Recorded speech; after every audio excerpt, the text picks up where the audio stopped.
Hello, my name is Nick Keane. This is News Pulse at UATV. Welcome to the weekly show. Today in the episode, Putin's economy is falling apart both after Ukrainian strikes and European sanctions. Orban's hysteria is on the new peak, really. Now Polish Prime Minister is under his attack. Ukraine is going to play a larger role in global security systems. New formats are already emerging. At least 20% of Russia's total export capacity is out of order, states Reuters. Russia's major Baltic Ust-Luga port suspended oil exports a week ago after heavy drone strikes and following heavy fires. And while Ukrainian drones target both export infrastructure and domestic refineries, Russian oil pipeline system is just choking with oil in storage. That means some oil fields will have to reduce their output to avoid further flooding the overloading system. Maybe the reason of the overload is the March 2026 Ukrainian Defense Forces campaign that has become one of the most extensive in the terms of the number of strategic Russian enterprises targeted. Strikes hit 5 major factories and 10 Russian oil refining facilities. Amongst them was the Kremlin plant in Bryansk, one of Russia's largest microelectronic manufacturers. Additionally, the only technical maintenance center for S-400 air defense systems in Crimea was targeted, as was the Alchevsk metallurgical plant where artillery shell casings are cast.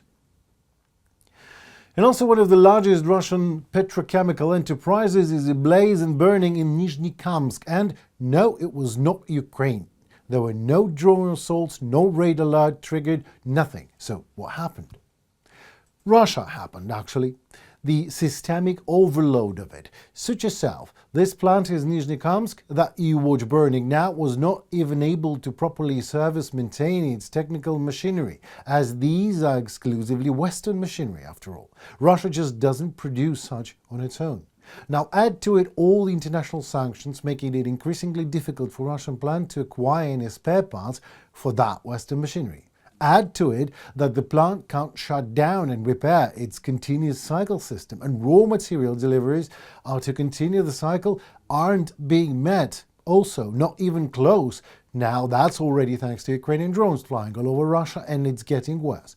And on top of all that mayhem, the Russian Tsar, who has always been oblivious to any kind of objective reality when it comes to his imperial ambitions, demands a 50% increase in missile production. That means 50% plus to what was already overloading the plant system, and voila! A predictable grand finale with no single Ukrainian drone involved. Russian military infrastructure commits what could be from now on called a technical suicide.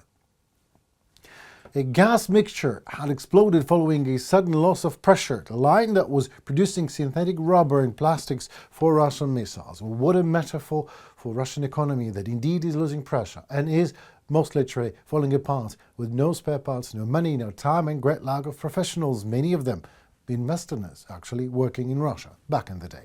Today, Putin prefers to throw all available resources left into the fire of his beloved war. Well, good luck in killing Russia, Vlad. Another Russian fighter jet, Su-30, crashed in temporarily occupied Crimea. This is the third such accident this week. During previous crash, it was a An-26 military aircraft, and then Russian Lieutenant General Alexander Troshenko, commander of the Northern Fleet's Mixed Aviation Corps, was killed there. And in 2014, this general personally participated in the Russian occupation of Crimea, and he had recently returned to the peninsula to address the critical air defense issues caused by the Ukrainian Defense Forces' systemic destruction of Russian military assets in general and air defense in particular. Russian Ministry of Defense stated that the crash of the plane was caused by technical malfunction. Well, it really is. Moreover, it is not just a lack of spare parts. It is a technical malfunction, really, of the Kremlin-built system being systematically degraded by Ukraine.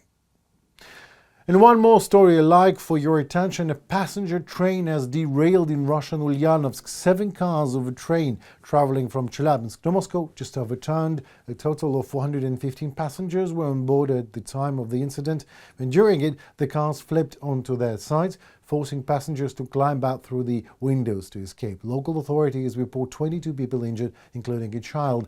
And again, there is no link whatsoever to Ukraine. It's just Russia being Russia.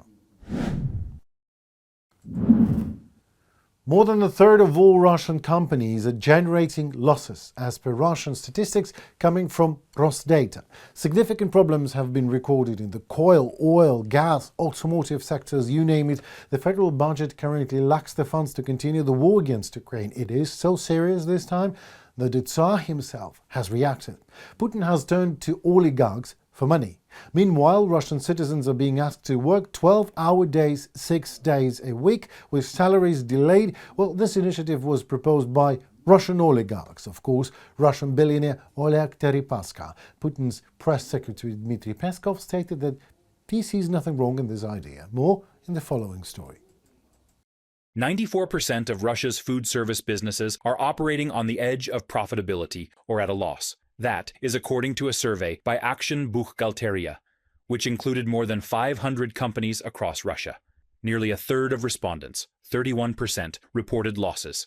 Another 36% said profits were low, while 26% described their businesses as financially unstable. Let's start with Volgograd. Since January 1st, 8 restaurants have shut down, according to media reports, and that is just in one district, the city center. Yesterday, I drove past a place that had opened 2 months before we did. It is already closed, even though they made a lot of noise around their launch and tried to establish themselves on the market. I checked Avito. That's it. It is up for sale. In Moscow, 45 restaurants have shut down since January 1st. And it is not just individual businesses. Chain operators are closing too. Major companies are also facing serious difficulties. According to the Moscow Times, supermarket chain Magnet, which operates more than 32,000 stores across 72 regions of the Russian Federation, ended 2025 with a loss of 22.5 billion rubles. It is the company's first negative financial result in more than 20 years of operation. The main reason is said to be its debt burden. Because of the high key interest rate, the company's loan servicing costs rose by 74% to nearly 164 billion rubles a year. Falling profits are being reported by virtually all businesses. Pressure on business inevitably hits consumers too, in the form of rising prices. The cheapest butter is 154 rubles per 100 grams. A decent one like Vkusnotevo is already 300. That's what prices are like now. And analysts say these are not isolated problems in individual industries. They are evidence of a systemic crisis in the Russian economy. For the first time, as many as 74 Russian regions finished the year with budget deficits. And there is nothing to compensate for them. Ukraine's Foreign Intelligence Service reported that Russia's gold reserves in 2026 fell to their lowest level in 4 years. The aggressor state's financial reserves are being depleted. Because of Russia's ongoing war against Ukraine, sanctions, and Ukrainian strikes on strategic facilities inside Russia, the Russian budget deficit in 2026 has already reached roughly $100 billion. The cumulative deficit has already exceeded 15 trillion rubles. If you divide that by 80, you get the figure in dollars.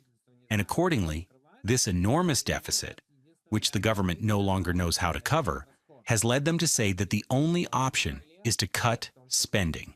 And in fact, back in February, even though the year had only just begun, the Russian government was already considering a so-called sequestration, that is, limiting budget expenditures. The Russian government is considering different ways to deal with its financial troubles, but none of them promises anything good for ordinary citizens.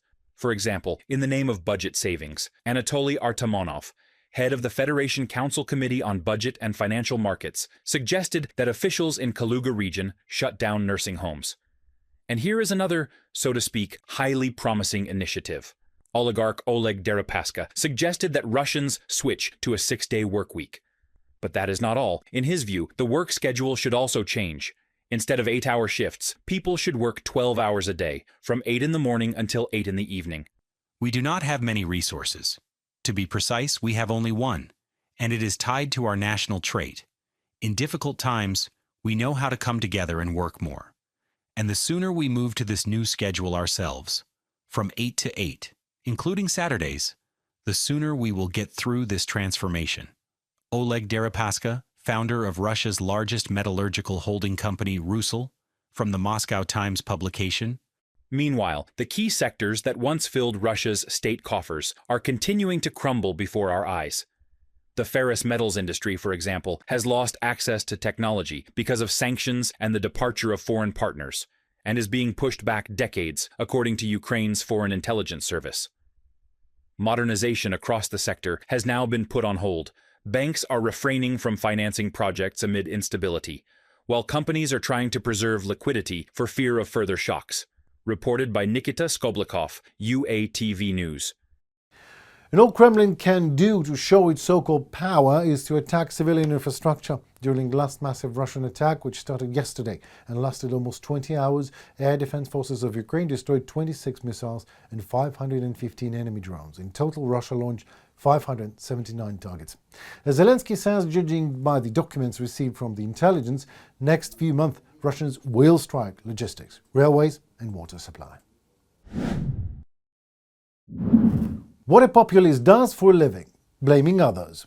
What a populist does for survival when he feels that not only he's losing grip of his 16 years long power over Hungary, but also a personal accountability is now looming on the horizon. Orban started with hysteria as usual, addressing Donald Tusk of Poland, this time quoting Orban, "Europe is approaching one of the most serious economic crises in its history. The world is facing a serious energy crisis. Europe is in great danger. The only way out is to lift the sanctions imposed on Russian energy immediately. We should think not about Putin, but about our country and our people instead of inciting war. Love and save your country, Donald." The Polish Prime Minister answered the call. Orban, hand in hand with Putin, has long since abandoned Europe. We will not allow politicians who are looking at Budapest to condemn Poland to the same fate. From the post of Donald Tusk's party civic platform on X. And then, somehow bypassing Kremlin's internet blocking, the follower of Orban's shows up online, Dmitriev of Russia. Prime Minister Orban is one of the few voices of wisdom and reason in Europe. He understands the seriousness of the coming energy and economic crisis, and unlike the EU bureaucrats, knows what needs to be done to minimize the damage. Europe must listen to these few voices of reason. Kirill Dmitriev, Special Envoy of Russia on X. Well, Orban, Dmitriev, Fico, Putin, doesn't matter. All populists act the same, not talking to you. They're telling you.